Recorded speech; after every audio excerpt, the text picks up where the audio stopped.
Сен алып келесің деді. Жантамер смелеп чалып атпайсың. Мен курсовой болом, консультация. Жоқ, Жантамер мен укпадым же. Келбейсің шайлауға деп. Явка өрдү эле бар бизде. Мынча сен тап келесиң. Жоқ, Жантамер смелеп атпайсыз. Жарым сааттан бери эле турасыз го, смелеп. Канчасы бир мугалимге канчасы тап келесиңер дедилер. Айткан эмес. Студент, биякта мугалимсиз да. Жарым сааттан бери турат, бир сааттан бери турасыз го. Биякта байкап турам. Телефон менен иштештиңиз. Бул жакта байке меники бүттү деп кетип калды жаныңарда байкечи. Менин студенттерим толук келди деп. Bizde de stüdentler, которые здесь прописаны, ошолор келдиби, келген жокпу деп. Жана алып келесиңер дедилер барыңар. Алып келбейбиз, алып келсек мен чалбайт элем. Тиже жаңызда же чалып атты. Байке кетип калды, меники толук калды.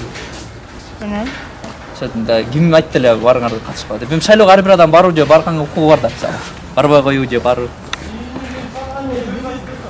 шайлоого мен өзүм шайладым же.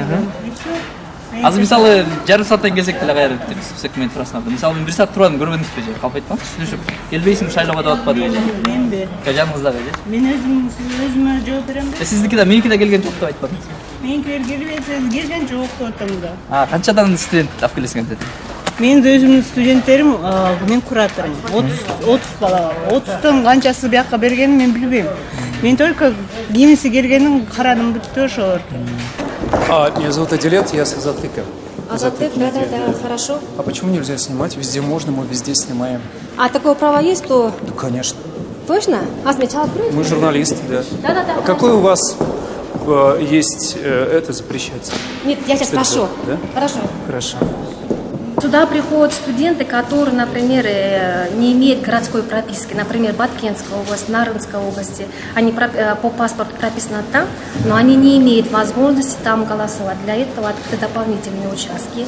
Они написали форму 2 специально. И вот по форме 2 они приходят сюда и имеют право голосовать только за референдум. А сколько у вас здесь избирателей в общей сложности? По списку? Да, по списку. По списку ГРЭС 1814.